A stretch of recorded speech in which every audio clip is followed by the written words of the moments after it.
Hello everyone, स्वागत है आप सभी का होम साइंस वर्ल्ड में। आज की क्लास में हम लोग होम साइंस के कुछ महत्वपूर्ण प्रश्न देखेंगे जो कि आपकी टीजीटी, पीजीटी, जीआईसी या अन्य जो भी होम साइंस की प्रतियोगी परीक्षाएं हैं उनकी दृष्टि से महत्वपूर्ण हो सकते हैं। तो आइए देख लेते हैं।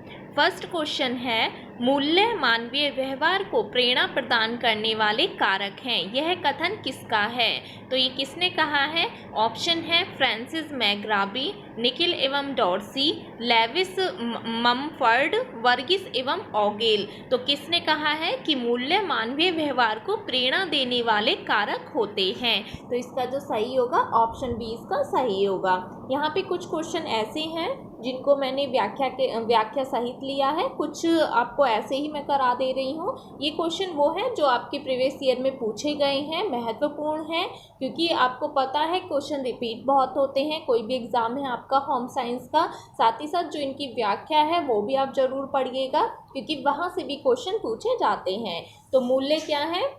मूल्य मानवीय व्यवहार को प्रेरणा प्रदान करने वाले कारक हैं। किसने कहा है? निकिल एवं डॉर्सी ने कहा है। हम पढ़ते हैं ना होम मैनेजमेंट में, हम मूल्य पढ़ते हैं, वैल्यूज हो गया, ठीक है, और गोल्स, स्टैंडर्ड, तो हम तीनों चीज़ें पढ़ते हैं। तो ये वही है, होम मैनेजमेंट के अंतर्गत ये वाला आता है आपका, क्योंकि वहाँ से डेफिनेशन भी पूछे जाते हैं। आगे चलते हैं।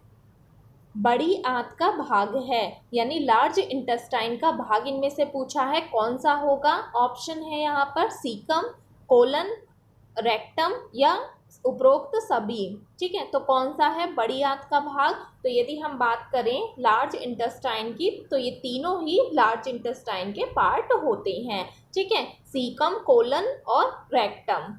ऑप्शन डी इसका सही होगा। एक बार हम इसको पिक्चर में देख लेते हैं क्योंकि पिक्चर से क्या होता है, चीज़ें ज़्यादा याद रहती हैं आपको। तो ये है आपकी लार्ज इंटेस्टाइन। ठीक है, यहाँ पर आप देख रहे हैं, ठीक है, कोलन हो गया, सीकम हो गया और रेक्टम, ये तीनों ही क्या है, बड़ी आंत के भाग होते हैं। तो इस टाइप के भी आपके क्वेश्चन बनते हैं, ये भी आप देख लीजिएगा। आगे चलते हैं। थर्ड क्वेश्चन है, फर्टिलाइजेशन होता है, कहाँ पर होता है फर्टिलाइजेशन? फैलोपियन ट्यूब में होता है, यूट्रस में होता है, ओवेरी में होता है, वेजाइना में होता है। तो कहाँ पर होता है फर्टिलाइजेशन?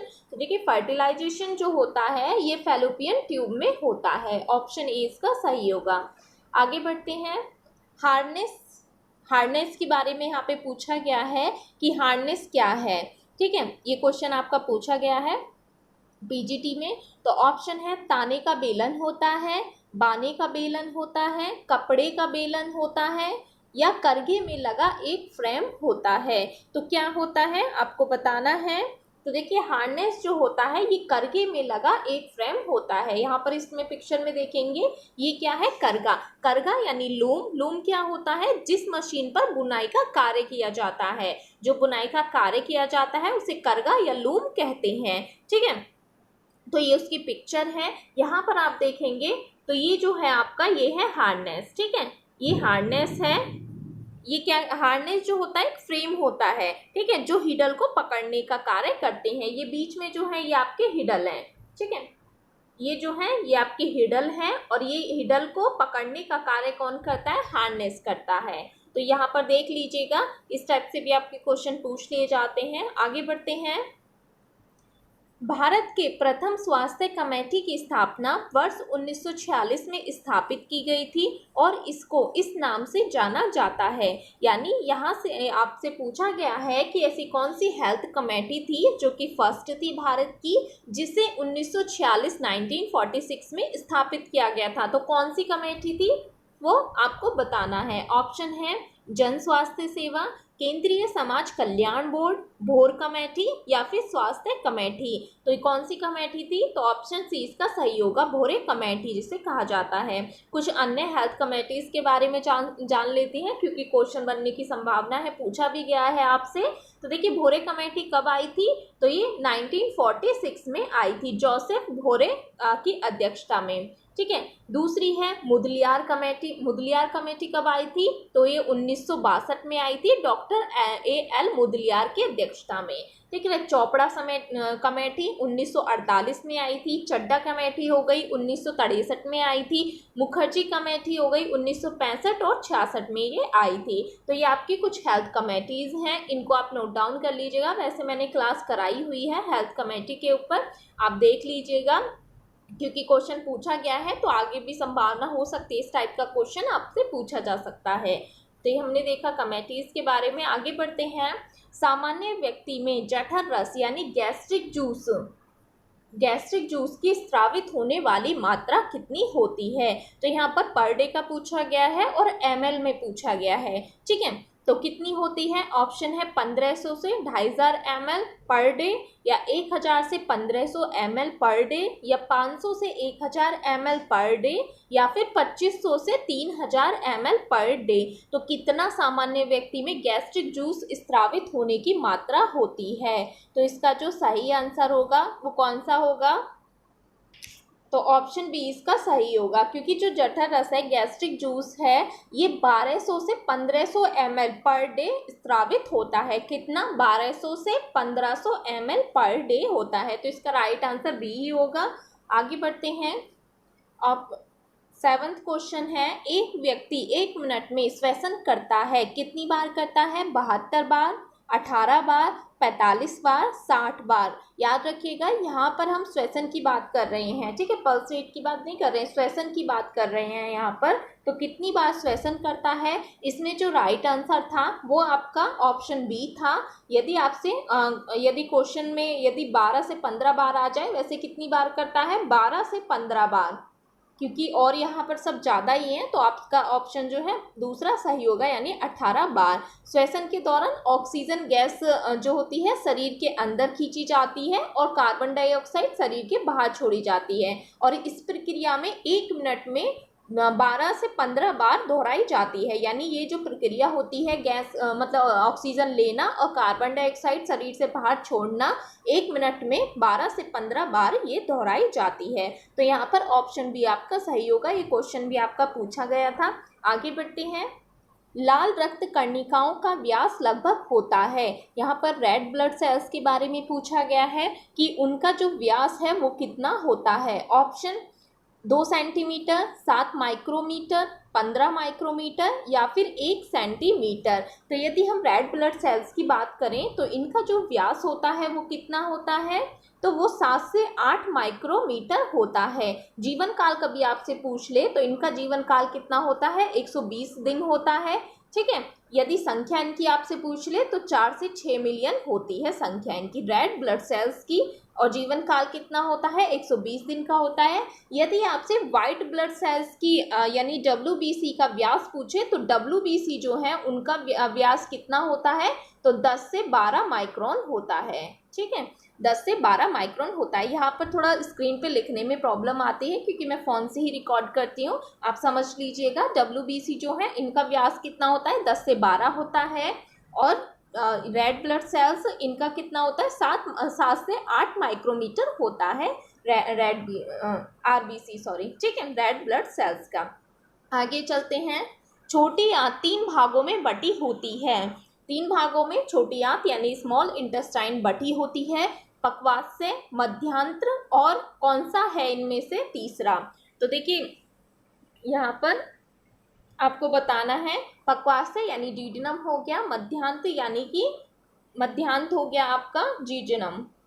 ठीक है, और तीसरा आपको बताना है कौन सा इसमें है। ऑप्शन है रेक्टम, सीकम, इलियम, कोलोन। तो ये अभी हमने तीनों पढ़े थे, रेक्टम, सीकम और कोलोन। ये कहाँ पढ़े थे हमने? बड़ी आंत में पढ़े थे, यानी ये लार्ज इंटेस्टाइन के पार्ट थे। तो इसमें से कौन सा बचा आपका? इलियम। ये किसका पार्ट होता है? ये छोटी आंत का। तो ये तीनों ही, ड्यूडिनम हो गया आपका, जीजनम हो गया, इलियम हो गया, ये छोटी आंत के पार्ट होते हैं। यहाँ पर आप पिक्चर में भी देखेंगे तो ये आपकी क्या है? स्मॉल इंटेस्टाइन है। ठीक है, ये आपकी स्मॉल इंटेस्टाइन है, ये जीजनम हो गया, ये ड्यूडिनम, ठीक है, और ये इलियम। ये तीनों ही क्या है? स्मॉल इंटेस्टाइन के पार्ट होते हैं। आगे बढ़ते हैं। यह सीधे तंतुओं से बनाया जाता है। तो कौन सा इनमें से ऐसा वस्त्र है जो कि सीधे तंतुओं से बनाया जाता है? ऑप्शन है टफिड वस्त्र, लैमिनेटेड वस्त्र, ब्रेडेड वस्त्र या फेल्ट वस्त्र। तो देखिए इनमें से जो आपका सीधा तंतुओं से बनाया जाता है वो कौन सा वस्त्र होता है? फेल्ट वस्त्र होता है। फेल्ट या फिर जिसे हम नमदा कहते हैं, ठीक है, इन्हें ही हम क्या कहते हैं? नमदा कहते हैं। नमदा जो वस्त्र होते हैं इनको कताई वह बुनाई के पूर्व ही तंतुओं द्वारा प्रत्यक्ष रूप में ही आपस में मिलाकर वस्त्र तैयार करने की जो कला होती है यही नमदा कहलाती है। यानी इनको क्या करते हैं? तंतुओं को प्रत्यक्ष रूप में ही आपस में मिलाकर वस्त्र तैयार किया जाता है। वर्तमान में यदि हम बात करें, वर्तमान में ये जो नमदा है ये ऊन से बनाए जाते हैं। यानी ऊन के जो छोटे छोटे रेशे होते हैं उन्हीं के तंतुओं को आपस में मिलाकर फेल्ट वस्त्र बनाए जाते हैं दबाव और ताप के द्वारा, ठीक है। और वर्तमान में ये ऊन के बनाए जाते हैं। तो फेल्ट वस्त्र हमारे जो सीधे तंतुओं से बनाया जाता है। यहाँ पर आप देखेंगे ये आपके फेल्ट वस्त्र हैं, ये वाले फर वाले हो गए, ठीक है। ये वाली भी पिक्चर है इसमें फर नमदा वाले हो गए और ये आपके हैं फेल्ट वस्त्र यानी नमदा वस्त्र। आगे बढ़ते हैं। फिलामेंट, कोर्स, डूपियन, नॉइल किसके प्रकार हैं? ये भी क्वेश्चन आपसे पहले पूछा जा चुका है होम साइंस के एग्जाम में ही। तो यहाँ पर पूछा गया है फिलामेंट, कोर्स, डूपियन, नॉइल ये किसके प्रकार हैं? तो आपको बताना है। ऑप्शन है कपास के हैं, लिनेन के हैं, ऊन के हैं, रेशम के हैं। तो देखिए फिलामेंट हम पढ़ते आ रहे हैं कि जो फिलामेंट है ये क्या होते हैं? लंबे रेशे जो होते हैं उन्हें हम क्या कहते हैं? फिलामेंट कहते हैं। और ऐसे कौन सा जो आपका नेचुरल रेशा है जो कि फिलामेंट है तो वो कौन सा है? रेशम है। तो ये आपका ऑप्शन डी ही सही होगा। यदि यहाँ पर हम बात करें कोर्स, डूपियन और नॉइल की, ये क्या है? तो देखिए नॉइल जो होते हैं ये होते हैं आपके सिल्क के छोटे रेशे से बनाया जाता है जिन्हें हम स्टेपल सिल्क बोलते हैं, ठीक है। स्टेपल रेशे कौन से होते हैं? छोटे रेशे होते हैं। तो ये जो नॉइल है ये स्टेपल रेशे से बनाया जाता है, ठीक है। और ये डूपियन क्या है? तो डूपियन एक सादा बुनाई रेशमी कपड़ा होता है यानी सिंपल कपड़ा हो गया आपका, सिंपल कपड़ा, सिंपल सिल्क, ठीक है। और कोर्स क्या है? जो खुरदुरी जो रेशे होते हैं रेशम के उनसे बनाया गया। तो ये सभी किसके प्रकार हैं? तो ये सभी रेशम के प्रकार हैं। समझ आ गया आपको? तो ये सभी रेशम के प्रकार हैं। आगे बढ़ते हैं। शुक्राणु जनन का नियमन करने वाला हार्मोन है। तो कौन सा है हार्मोन जो शुक्राणु जनन का नियमन करने वाला हार्मोन होता है? ऑप्शन है इंसुलिन, ग्लूकेगॉन, थायराइड और एंड्रोजन। तो इसमें से कौन सा सही होगा? तो आपका डी सही होगा, एंड्रोजन, ठीक है। आगे बढ़ते हैं। कौन सी प्रिंटिंग साधारणतः 500 मीटर से 5000 मीटर तक के कपड़े पर की जाती है? ये भी क्वेश्चन आपका पूछा गया था। ऑप्शन है batik printing, block printing, screen printing, उपरोक्त में से कोई नहीं। तो देखिए यहाँ पर क्या है, क्वेश्चन को समझने का प्रयास करें कि 500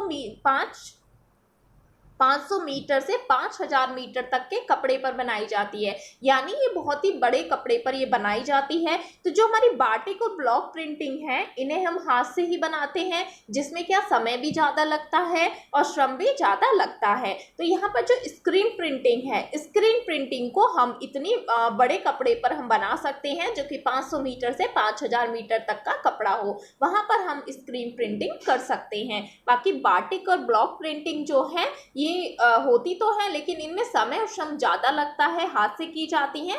तो ये आपके सही आंसर नहीं होगा, ऑप्शन सी ही इसमें सही होगा। आगे बढ़ते हैं।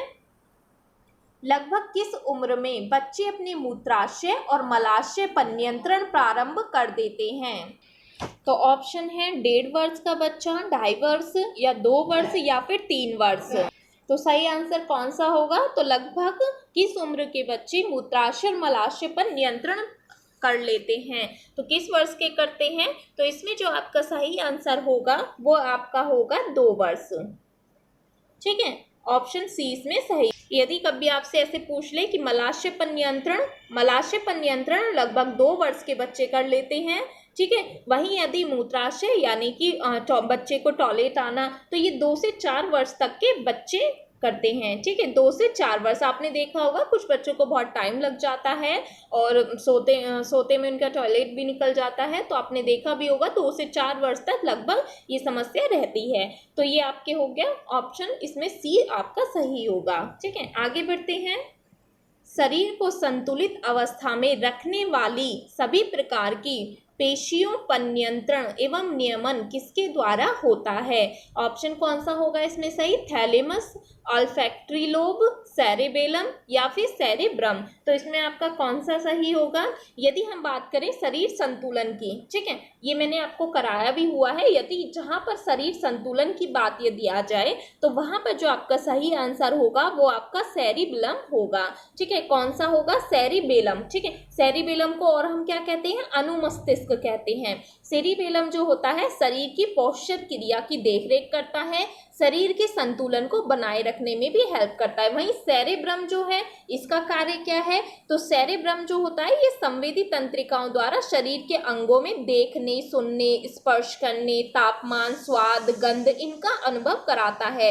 आप कुछ भी गर्म ठंडा टच कर रहे हैं, कुछ देख रहे हैं, सुन रहे हैं, तापमान हो गया या जो भी आप खा रहे हैं उसका स्वाद हो गया या गंध हो गया या सोचने समझने की जो भी अनुभव है लिखने का, तो ये सभी सेरेब्रम कराता है। सेरिबेलम इसका कार्य क्या है? शरीर को संतुलन को बनाए रखता है। तो दोनों में कंफ्यूज नहीं होना है। सेरेबेलम जिसे हम अनुमस्तिष्क कहते हैं और सेरेब्रम जिसे हम प्रमस्तिष्क कहते हैं, ठीक है। तो ऑप्शन इसमें आपका जो सही है वो है ऑप्शन सी, इसमें सही होगा, ठीक है। ऑप्शन सी इसमें आपका राइट होगा। आगे बढ़ते हैं। प्रौढ़ावस्था में प्रंकुचन दाब यानी सिस्टोलिक प्रेशर होता है, कितना होता है सिस्टोलिक प्रेशर? इसमें पूछा गया है। ऑप्शन है 50 से 60, 70 से 80, 80 से 90, 110 से 125। तो कितना होता है सिस्टोलिक प्रेशर पूछा है इसमें, ठीक है। यदि आपको हिंदी में थोड़ा टफ लगे तो आप इंग्लिश में ही याद रखिएगा सिस्टोलिक प्रेशर कितना होता है। तो 120 mmHg होता है। कितना होता है? 120 mmHg, ठीक है। ये भी याद रखिएगा, कभी कभी ऐसे भी पूछ लिया जाता है mmHg में होता है, कितने में होता है? तो 120 mmHg होता है सिस्टोलिक। यदि हम डायस्टोलिक की बात करें, डायस्टोलिक जो होता है वो कितना होता है? वो होता है 80 mmHg, ठीक है। डायस्टोलिक आपसे पूछे तो 80 mmHg और यदि सिस्टोलिक आपसे पूछे तो 120 mmHg। तो इसमें यदि आप देखेंगे तो कौन सा सही होगा आपका? ऑप्शन डी इसमें सही होगा। ये जो मैंने अभी बताई है ये नॉर्मल वैल्यू है, ठीक है। आगे बढ़ते हैं। बंगाल के कांथा कढ़ाई में मुख्यतः इस्तेमाल होने वाली कढ़ाई है। यहाँ पर आपसे स्टिच का पूछा है, कौन सी स्टिच है जो कि बंगाल की कांथा कढ़ाई में होती है। यहाँ से आपका एक और क्वेश्चन सॉल्व होता है कि कांथा कढ़ाई कहाँ की है? तो ये बंगाल की है। इसमें कौन सी स्टिच का प्रयोग होता है वो आपसे पूछा गया है। ऑप्शन है रनिंग कढ़ाई का, हैरिंगबोन का या शैडो का या फ्रेंच नॉट का। तो यदि हम बात करें इसमें जो मोस्ट कॉमन होता है वो रनिंग स्टिच होती है, ठीक है। हैरिंगबोन का भी इसमें यूज होता है, लेकिन इसमें जो आपका सही आंसर होगा वो रनिंग स्टिच होगी।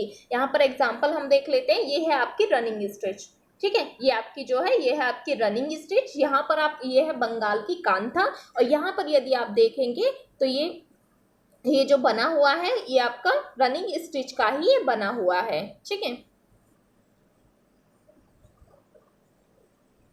नेक्स्ट क्वेश्चन है, ओ रक्त समूह में कौन से एंटीजन पाए जाते हैं? तो इसमें पूछा है ब्लड ग्रुप का।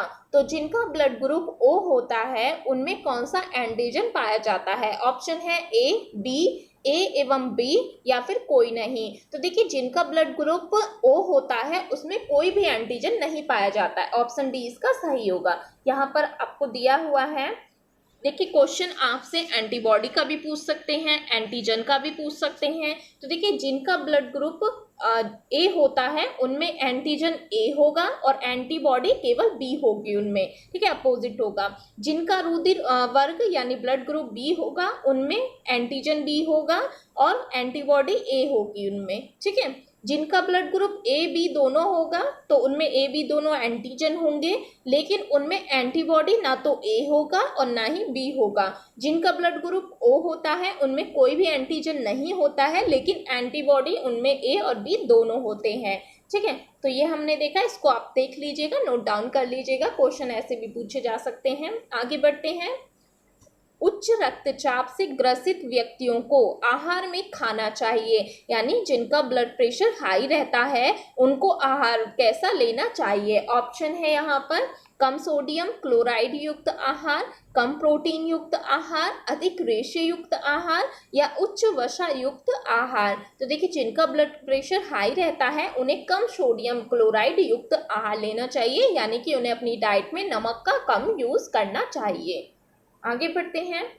उत्तकों का समूह जो कि शरीर के आवरण एवं शारीरिक गुहाओं के स्तर पर पाया जाता है उन्हें कहते हैं।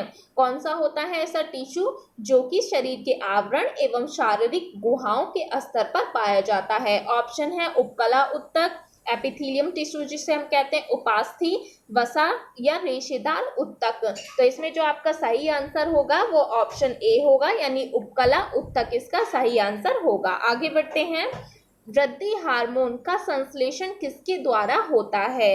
वृद्धि हार्मोन का यहाँ पर पूछा गया है, यानी ग्रोथ हार्मोन्स जो होता है उनका संश्लेषण किसके द्वारा होता है। ऑप्शन है बेसोफिल कोशिकाएं, एडिनोहाइपोफाइसिस द्वारा या फिर हाइपोथैलेमस द्वारा या मध्य मस्तिष्क के द्वारा। तो देखिए, जो वृद्धि हार्मोन है, ग्रोथ हार्मोन होता है, इसका जो संश्लेषण होता है वो किसके द्वारा होता है? एडिनोहाइपोफाइसिस के द्वारा होता है। इसे हम शॉर्ट में क्या कहते हैं? तो इसे हम शॉर्ट में कहते हैं, देखिए इसका एक और नाम होता है एंटीरियर पिट्यूटरी। ठीक है, एंटीरियर पिट्यूटरी भी इसे कहते हैं। और इससे जो है आपके कई सारे हार्मोन निकलते हैं। कौन कौन से निकलते हैं? कौन कौन से हार्मोन्स निकलते हैं? एक तो हो गया आपका ग्रोथ हार्मोन्स जिसकी हमने यहाँ पर बात की, ठीक है, वृद्धि हार्मोन्स। एक होता है आपका थायराइड स्टिमुलेटिंग, यानी TSH, ठीक है, थायराइड स्टिमुलेटिंग हार्मोन। एक होता है आपका एडिनोकार्टिकोट्राफिक हार्मोन, यानी ACTH, ठीक है, ACTH।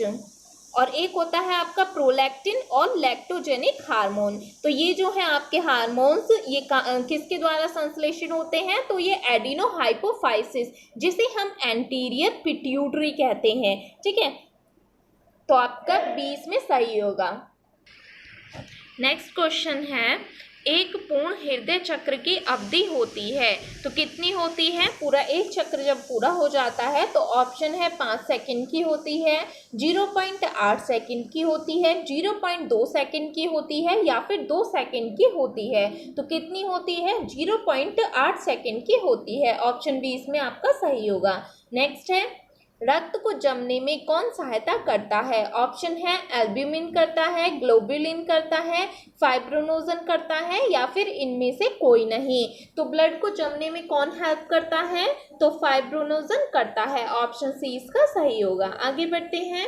प्रांग के अनुसार सर्वाधिक गर्म रंग है। तो प्रांग ने रंगों के बारे में बताया, तो सबसे गर्म रंग कौन से उन्होंने बताए हैं? ऑप्शन है लाल एवं नारंगी, हरा एवं बैगनी, नीला एवं पीला, बैगनी एवं नीला। तो प्रांग के अनुसार सर्वाधिक गर्म रंग जो है वो है आपके लाल एवं नारंगी। ऑप्शन ए इसका सही होगा। आगे बढ़ते हैं। रेडियो दूरदर्शन द्वारा संपर्क कहलाता है। तो ऑप्शन है व्यक्तिगत संपर्क, सामूहिक संपर्क या जनसंपर्क या इनमें से कोई नहीं। तो देखिए, रेडियो और दूरदर्शन के द्वारा जो संपर्क होगा वो कैसा होगा? जनसंपर्क होगा, यानी कि जो भी न्यूज़ है, कुछ भी है, समाचार है, तो वो जो है रेडियो दूरदर्शन के द्वारा जनता तक पहुंचेंगे, यानी कि जनसंपर्क इससे होगा। ऑप्शन सी इसका सही होगा। आगे बढ़ते हैं। कपड़े पर मोयरिंग उभार परिसज्जा बनाई जाती है। तो किस तरीके से बनाई जाती है मोयरिंग जो परिसज्जा है? ऑप्शन है रंग का प्रयोग करके, आर्द्रता, ऊष्मा एवं दबाव के द्वारा, गर्म रोलरों के द्वारा या फिर रसायनों के द्वारा। तो ये किसके द्वारा बनाई जाती है? गर्म रोलरों के द्वारा ये बनाई जाती है। ऑप्शन सी इसका सही होगा। मोयरिंग जो होती है, जो कि आकर्षक चमकदार लहर वाली डिजाइन होती है। यहाँ से कभी आपसे मोयरिंग पूछ सकता है, उभार वाली डिजाइन पूछ सकता है, या फिर लहरदार डिजाइन हमें बनानी है तो भी हम किसका यूज होता है? मोयरिंग परिसज्जा का। ठीक है, लहरदार डिजाइन। तो ऑप्शन सी इसका सही होगा। उसे हम क्या कहते हैं, मोयर कहते हैं। ठीक है, लहरदार डिजाइन को मोयर कहते हैं और ये गर्म रोलरों की सहायता से बनाई जाती है। आगे बढ़ते हैं, फुलकारी भारत के किस प्रदेश के प्रसिद्ध कढ़ाई है? तो फुलकारी कहाँ की प्रसिद्ध कढ़ाई है? ऑप्शन है उत्तर प्रदेश, महाराष्ट्र, पश्चिम बंगाल या फिर पंजाब। तो हम सभी जानते हैं कहाँ की है, ये ट्रेडिशनल एम्ब्रॉयडरी है और ये पंजाब की है। ऑप्शन डी इसमें सही होगा। आगे बढ़ते हैं, उपभोक्ता संरक्षण अधिनियम कब लागू हुआ? तो कब लागू हुआ उपभोक्ता संरक्षण अधिनियम? ऑप्शन है 1986, 1987, 88, 89। कब आया उपभोक्ता संरक्षण अधिनियम? 1986, 1987, 1988, 1989। तो उपभोक्ता संरक्षण अधिनियम 1986 में आया। ऑप्शन ए इसका सही होगा। आगे चलते हैं, बच्चों के लिए किंडरगार्टन स्कूल की स्थापना की गई थी। ऑप्शन है जे रूसो, जीन प्याजे द्वारा, फ्रॉबेल द्वारा, पेस्टोलॉजी के द्वारा। तो किंडरगार्टन स्कूल की स्थापना किसके द्वारा की गई थी? कई बार आपका क्वेश्चन पूछा जा चुका है। तो फ्रॉबेल द्वारा की गई थी। ठीक है, ऑप्शन सी इसका सही होगा। आगे बढ़ते हैं, जल शुद्धिकरण की रासायनिक विसंक्रमण विधि में प्रयोग नहीं किया जाता। तो यदि हमें जल को शुद्धिकरण करना है और उसकी रासायनिक विधि के बारे में यहाँ पर बात हो रही है, तो ऐसा कौन सा इनमें ऑप्शन में है जिसका प्रयोग नहीं किया जाता? ऑप्शन है लकड़ी का कोयला, फिटकरी, ब्लीचिंग पाउडर या फिर चूना।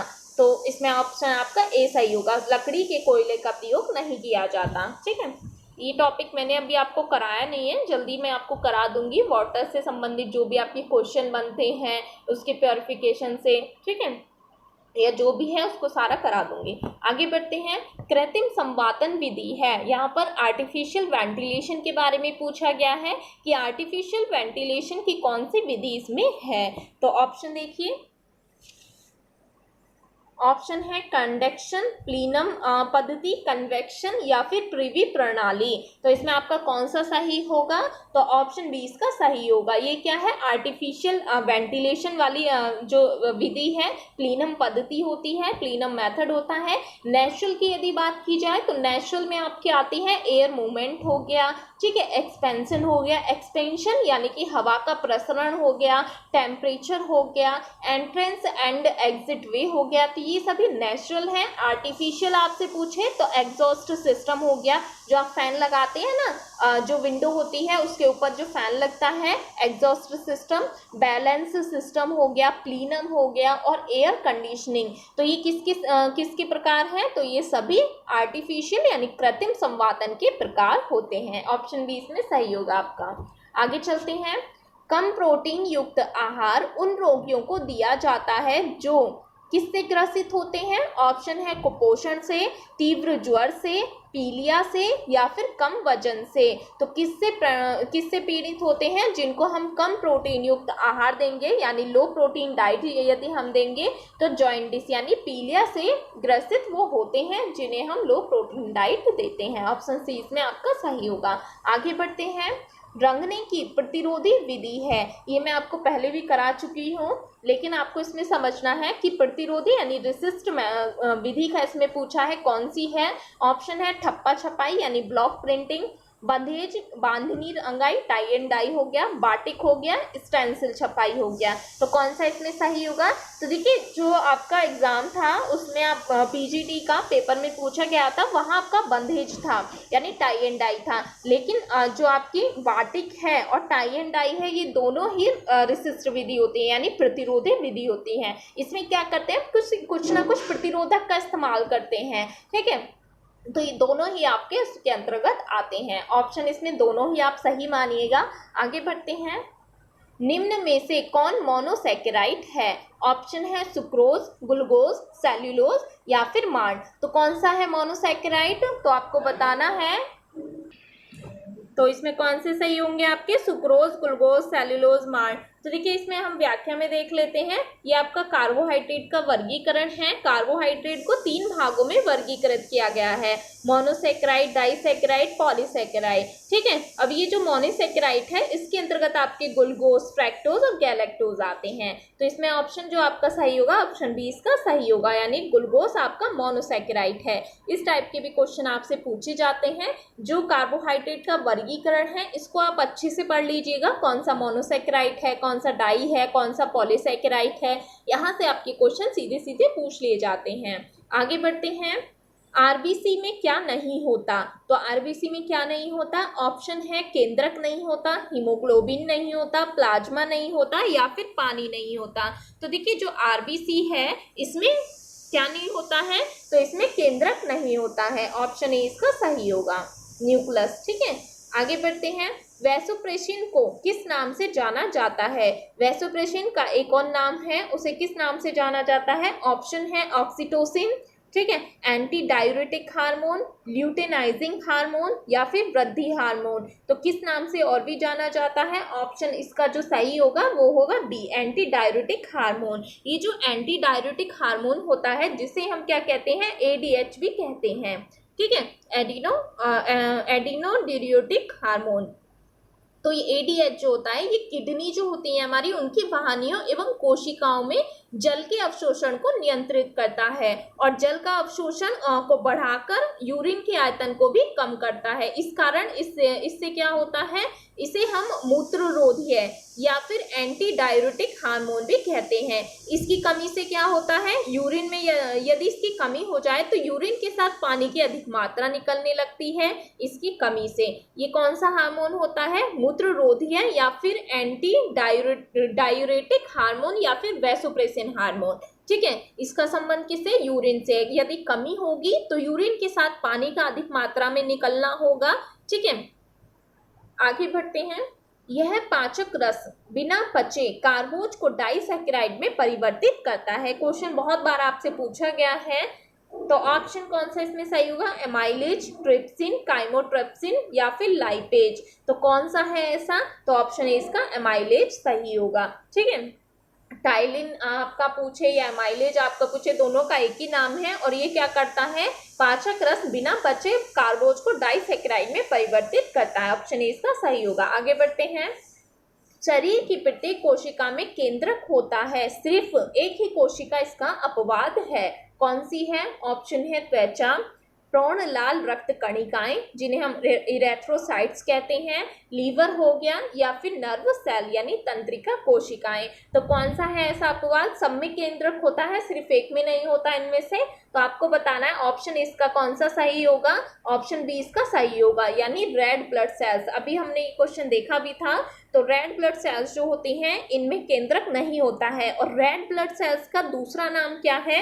इरिथ्रोसाइट इनका दूसरा नाम होता है। इनके नामों को भी आप याद रखिएगा क्योंकि क्वेश्चन वही मिलेंगे आपको। ठीक है, लेकिन इनके नाम में परिवर्तन आपको मिल सकता है। इसका दूसरा नाम आपसे पूछ सकता है, WBC का दूसरा नाम आपसे पूछ सकता है। तो इस टाइप से भी आप क्वेश्चन को करते हुए चलिएगा। टॉपिक मैंने कराया हुआ है ब्लड का, सारा अच्छे तरीके से आप देख लीजिएगा क्लास। आगे बढ़ते हैं। रंग की गर्माहट या ठंडक को जाना जाता है, तो किससे जाना जाता है? ऑप्शन है ह्यू, रंग का मूल्य यानी वैल्यू, रंग की तीव्रता या इनमें से कोई नहीं। तो रंग की गर्माहट या ठंडक की यदि हम बात करें इसको किस नाम से जाना जाता है? ह्यू नाम से। ये आपका सही होगा। यदि बात करें हल्कापन और गहरापन, वैल्यू हल्कापन और गहरापन होता है। तीव्रता या फिर जिसे हम क्रोमा बोलते हैं ये रंगों का चमक या फिर मंद रूप होता है। ठीक है, याद रखिएगा। ह्यू आपसे पूछे तो रंग का हल्कापन या फिर गर्मपन और ठंडापन। जैसे अभी हमने बात की थी सबसे गर्म रंग लाल और नारंगी हो गए, ठंडे रंग आपके सफेद, नीला, हरा, ये कैसे ठंडे रंग हैं आपके। ठीक है, रंग का मूल्य यानी वैल्यू यदि आपसे पूछे तो हल्कापन और गहरापन होता है। कोई रंग हल्का है कोई गहरा है। ठीक है, रंग की तीव्रता या क्रोमा, तो आपने देखा होगा कुछ रंगों में चमक ज्यादा होती है, कुछ रंग फीके होते हैं। तो ये क्या है? रंग की तीव्रता या फिर क्रोमा होता है। आगे बढ़ते हैं। पूरक रंग वे रंग होते हैं जो रंग चक्र में किस तरीके से होते हैं? ऑप्शन है एक दूसरे के बगल में पाए जाते हैं, एक तिकोनी विन्यास में पाए जाते हैं, एकांतर स्थानों में पाए जाते हैं, या फिर एक दूसरे के सामने पाए जाते हैं। पूरक रंग यानी कॉम्प्लीमेंट्री कलर्स की यहाँ पर बात हो रही है, ठीक है। कॉम्प्लीमेंट्री कलर्स कौन से होते हैं? तो एक दूसरे के सामने जो पाए जाते हैं वो कौन से होते हैं? कॉम्प्लीमेंट्री या फिर पूरक रंग होते हैं। इनको हम यहाँ पर कलर व्हील में समझ लेते हैं, ठीक है। तो ये जो है आपके देखिए प्राइमरी रंग कौन से हैं? रेड आपका प्राइमरी हो गया, ब्लू आपका प्राइमरी हो गया और इधर येलो आ रहा है, ठीक है। तो ये तीनों आपके क्या है? प्राइमरी रंग है। यहाँ पर आप देख रहे होंगे कि ये जो ऑरेंज ये जो प्राइमरी कलर है ब्लू, और इसके जो पूरक रंग होगा यानी कॉम्प्लीमेंट्री कलर होगा वो कौन सा होगा? ऑरेंज होगा। यानी एक दूसरे के जो विपरीत पाए जाएंगे, इधर आपका येलो है, ठीक है, येलो के विपरीत आपका कौन सा हो गया? पर्पल हो गया। पर्पल क्या है? कॉम्प्लीमेंट्री कलर है। इधर आपका ग्रीन है, ठीक है, इधर रेड है। रेड क्या है? आपका प्राइमरी कलर है और इसके विपरीत कौन सा आ रहा है? ग्रीन आ रहा है। तो ये आपका कॉम्प्लीमेंट्री कलर होगा। तो पूरक रंग यानी कॉम्प्लीमेंट्री कलर जो कि एक दूसरे के सामने आते हैं, ठीक है। आगे चलते हैं, कौन सा डिजाइन का सिद्धांत नहीं है? तो इसमें आपको बताना है कौन सा डिजाइन का सिद्धांत नहीं है। ऑप्शन है यहाँ पर आपके अनुपात, बल, स्थान और अनुरूपता। तो डिजाइन का सिद्धांत की यहाँ पर बात हो रही है। तो यहाँ पर हम देखते हैं, देखिए ये है आपके डिजाइन के सिद्धांत और ये हो गए आपके तत्व यानी एलिमेंट। क्वेश्चन यहाँ से पूछे जाते हैं प्रिंसिपल्स ऑफ और प्रिंसिपल्स और एलिमेंट में से, ठीक है। डिजाइन के कह लो या फिर गृह सज्जा के सिद्धांत कह लो। तो इनमें आपके अनुपात है, संतुलन है, बल है, लय और दोहराव, ये सभी क्या है? तो ये डिजाइन के सिद्धांत होते हैं। तत्व की यदि बात की जाए, रेखा यानी लाइन, आकार हो गया, नमूना हो गया, टेक्सचर हो गया, रंग, प्रकाश, स्थान, ये सभी क्या है? रंग डिजाइन के तत्व होते हैं। तो यहाँ पर आपका कौन सा सही होगा? इसमें पूछा है कौन सा सिद्धांत नहीं है। तो अनुपात आपका सिद्धांत है, बल है, अनुरूपता है, जबकि स्थान क्या है? ये तत्व होता है। तो ऑप्शन सी इसका सही होगा। आगे चलते हैं, इड प्रतिनिधित्व करता है। इड जो है ये किसका प्रतिनिधित्व करता है? ऑप्शन है चेतन मन का, अचेतन मन का, आक्रोश का या फिर अप्रसन्नता का। तो ये जो आपके इड है ये किसका प्रतिनिधित्व करता है? तो ये आपका जो है ये अचेतन मन का प्रतिनिधित्व करता है, ठीक है। किसका करता है? अचेतन मन का। तो ऑप्शन बी इसका सही होगा, अचेतन मन का। देखिए ये जो आपका फ्रायड है उन्होंने कुछ मनोविश्लेषणात्मक सिद्धांत दिए हैं। फ्रायड के अनुसार क्वेश्चन पूछा जाता है कि मनोविश्लेषणात्मक सिद्धांत किसके द्वारा दिए गए हैं? तो फ्रायड के द्वारा दिए गए हैं। उन्होंने व्यक्तित्व के 3 भाग बताए हैं। कौन कौन से? एक तो उन्होंने इड बताया है, एक ईगो बताया है और एक सुपर ईगो बताया है, ठीक है। इड जो होता है ये अचेतन मन यानी कि जो व्यक्ति की इच्छाएं होती हैं, प्रेरणाएं होती हैं, वासनाएं होती हैं, उनकी तुरंत संतुष्टि करना चाहता है। और ये किसका प्रतिनिधित्व करता है? तो ये अचेतन मन का प्रतिनिधित्व करता है। ईगो की यदि बात की जाए तो ईगो इसका विकसित रूप है, ठीक है। और ये चेतन मन का, इड का यदि पूछा जाए तो अचेतन मन का, ईगो का यदि पूछा जाए तो चेतन मन का। ईगो चेतन मन और अचेतन मन हो गया इड, ठीक है। एक होता है इसमें सुपर ईगो। तो ये तीनों आपके होते हैं और ये तीनों क्या है? व्यक्तित्व के 3 भाग हैं जो कि फ्रायड के मनोविश्लेषणात्मक सिद्धांत के अंतर्गत आते हैं। आगे बढ़ते हैं, दाल में कौन सा अमीनो अम्ल नहीं पाया जाता?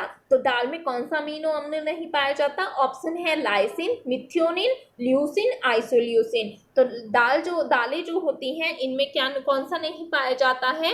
तो इनमें नहीं पाया जाता मिथियोनिन। ऑप्शन बी इसका सही होगा, ठीक है। मिथियोनिन दालों में नहीं पाया जाता। आगे बढ़ते हैं, एक आप जो अमीनो अम्ल हैं नॉन असेंशियल और असेंशियल, इन दोनों को याद कर लीजिएगा। मैंने कई बार आपको कराए भी हैं, ट्रिक से भी कराए हैं, तो आप वीडियो भी देख लीजिएगा। प्रोटीन के क्वेश्चन पूछे जाते हैं, पूछ लिया जाता है कौन सा आवश्यक अमीनो अम्ल है, कौन सा अनावश्यक है, इस टाइप से भी आपके क्वेश्चन बनते हैं। आगे बढ़ते हैं, दिए गए अंक वितरण के समस्त अंगों को जोड़कर उनकी संख्या में भाग देने से जो मान प्राप्त होता है उसे कहते हैं। तो ये आपका क्वेश्चन पूछा गया था। मीन, मोड, मीडियन, तीनों चीजें आपको पता होनी चाहिए। तो यहाँ पर बात की है कि मान लीजिए यहाँ पर संख्या दी गई है कुछ भी संख्या आप ले लीजिए, एक एक ले लीजिए, ठीक है। अब ये पूछा गया है कि इन अंकों को जोड़कर उनकी संख्या में भाग देने से जो प्राप्त होगा। अब मैंने यहाँ पर मान लीजिए 5 जोड़ लिया, ठीक है। अब 5 में ही इनको भाग देना है, ठीक है। तो इस तरीके से जो आपका निकल के आएगा जो भी है, तो वो क्या कहलाएगा, वो आपका कहलाएगा माध्य, यानी कि मीन आपका कहलाएगा, ठीक है। यदि आपसे पूछे मोड, मोड क्या होता है, जो कि सबसे ज्यादा बार आता है। देखिए यहाँ पर ऐसे समझ नहीं आएगा, देखिए मान लीजिए इस तरीके की कोई संख्या है, ठीक है। अब इसमें आपसे पूछे बहुलक क्या है, जो सबसे ज्यादा बार आए संख्या में। यदि ऐसा कुछ पूछ लिया जाए तो सबसे ज्यादा बार कौन सा आ रहा है, तो आपका 2 जो है ये सबसे ज्यादा बार आ रहा है, तो ये आपका क्या कहलाएगा, बहुलक कहलाएगा। वहीं यदि आपसे माध्य यानी मीन पूछे, मीन का अर्थ होता है कि हमने इन सबको जोड़ लिया, जितने भी ये बैठे हैं आपके, ठीक है, उनको जोड़ने के बाद उसमें भाग देना, वो क्या कहलाता है, मीन कहलाता है। मीडियन क्या कहलाता है कि आरोही क्रम में इनको लगा दो, ठीक है, और बीच के बीच के जो भी 2 अंक होंगे उनको जोड़कर उनमें भाग देना, वो क्या कहलाता है, मीडियन कहलाता है। आप एक बार इनकी वीडियोस देख लीजिएगा, आपको समझ आ जाएंगे, ठीक है। इतना टफ नहीं है, लेकिन ऐसे क्वेश्चंस को छोड़ना नहीं है, बहुत ही इजी होते हैं, आप कर लोगे। आगे चलते हैं। व्यक्ति के जीवन का आरंभ होता है, तो व्यक्ति के जीवन का आरंभ कहाँ से होता है, ऑप्शन है जन्म से होता है, गर्भधान से होता है, वृद्धि से होता है, विकास से होता है। तो देखिए व्यक्ति के जीवन का आरंभ जो होता है वो गर्भधान से शुरू हो जाता है, यानी जब बच्चा गर्भ में रहता है वहां से शुरू हो जाता है। आगे चलते हैं। किस तत्व के पाए जाने के कारण विटामिन नाम दिया गया, तो ऐसा कौन सा तत्व है जिसके पाए जाने के कारण विटामिन को नाम दिया गया विटामिन का, ठीक है। ऑप्शन है इसमें कार्बन, हाइड्रोजन, नाइट्रोजन या फिर ऑक्सीजन। तो देखिए जो आपका नाइट्रोजन है इसके पाए जाने के कारण विटामिन को विटामिन का नाम दिया गया। किसके पाए जाने के कारण, नाइट्रोजन के पाए जाने के कारण, ठीक है। और नाइट्रोजन का यदि आपसे पूछ ले कि इसकी जो नाइट्रोजन को जो प्रस्तावित किया था वो किसने किया था, तो वो फंक के द्वारा किया गया था, ठीक है, ठीक है। तो ऑप्शन सी इसमें सही होगा, ठीक है। फंक के द्वारा विटामिन को प्रस्तावित किया गया था। कभी कभी आपसे पूछ भी लेते हैं, इस टाइप के क्वेश्चन हो, ठीक है, फंक के द्वारा। आगे चलते हैं। निम्न में से कौन सा भाषा दोष नहीं है, तो इनमें से कौन सा भाषा का दोष नहीं है। ऑप्शन है लिस्पिंग, स्टटरिंग, स्टैमरिंग या फिर कोइंग। तो देखिए इनमें से जो भाषा का दोष नहीं है वो आपका कोइंग नहीं है। कोइंग क्या होता है, तो कोइंग में बच्चा क्या करता है, इसमें बच्चा मतलब बबलाना जो होता है, बबलाना या फिर कूकना, ठीक है। कूकना क्या होता है, जब बच्चा छोटा होता है, प्रथम माह में होता है, तो आपने देखा होगा जैसे बच्चा रोता है तो रोते रोते एक रोने के साथ एक कुछ आवाज या ध्वनि निकालता है, तो वो क्या कहलाता है, कोइंग या फिर कूकना कहलाता है, ठीक है। और ये जो है आपके तीनों, ये क्या है, भाषा दोष होते हैं। लिस्पिंग यानी तुतलाना होता है, ठीक है। स्टटरिंग और स्टैमरिंग क्या होते हैं, हकलाना या फिर रुक रुक कर बोलना, तो ये आपके कहलाते हैं। लिस्पिंग यानी तुतलाना, स्टटरिंग यानी रुक रुक कर बोलना, हकलाना, ये दोनों ही आपके तीनों ही क्या है, भाषा दोष होते हैं। आगे चलते हैं। नर्वस सिस्टम की क्रियात्मक इकाई होती है। ऑप्शन है नेफ्रॉन, न्यूरॉन, ब्रेन या फिर स्पाइनल कॉर्ड। तो नर्वस सिस्टम का यहाँ पर पूछा है, इसकी क्रियात्मक इकाई कौन सी होती है, तो देखिए यहाँ पर आप में नेफ्रॉन और न्यूरॉन में आपको यहाँ पर कंफ्यूज नहीं होना है। न्यूरॉन क्या है, नर्वस सिस्टम की क्रियात्मक इकाई है, और नेफ्रॉन आपकी रीनल यानी किडनी, ठीक है। तो आपका 20 में सही होगा न्यूरॉन। आगे चलते हैं। मानव शरीर का ब्लड बैंक कहलाता है। ऑप्शन लीवर, हृदय, तिल्ली यानी स्प्लीन, ठीक है, वृक्क यानी किडनी। तो मानव शरीर का जो ब्लड बैंक है वो आपका ऑप्शन सी यानी तिल्ली कहलाता है। आगे चलते हैं। विटामिन B12 का कार्य होता है, तो B12 का कार्य क्या होता है, ऑप्शन है रक्त का थक्का जमाना, ठीक है, आरबीसी को परिपक्व करना, या रुधिर में ऑक्सीजन का वहन करना, या फिर कोई नहीं। तो क्या होता है, विटामिन B12 का कार्य आरबीसी को परिपक्व करना। बाइल जूस में उपस्थित होता है। बाइल जूस में क्या उपस्थित होता है, कैल्शियम होता है, सेरोटिन होता है, बिलिरुबिन होता है, पोटेशियम होता है। तो बाइल जूस में क्या होता है, बिलिरुबिन होता है। ऑप्शन सी इसका सही होगा। आगे स्टेपल तंतु का उदाहरण है, तो इनमें से कौन सा है जो कि स्टेपल तंतु है? ऑप्शन है रेशम है, जूट है, नायलॉन है, डेक्रोन है। तो इसमें देखिए जो आपका रेशम है ये क्या है? फिलामेंट है, ठीक है, ये क्या है? फिलामेंट है। नायलॉन और डेक्रोन क्या है? आर्टिफिशियल यानी सिंथेटिक फाइबर होते हैं। और जूट क्या है आपका? नेचुरल है और स्टेपल है। तो 20 का सही होगा, ठीक है। ये हमारे 50 क्वेश्चंस थे। यदि इनमें कहीं भी किसी को कोई भी डाउट लगा हो या फिर कोई भी आपको कुछ भी लगता है तो आप कमेंट सेक्शन में लिख दीजिएगा, ठीक है। Thank you.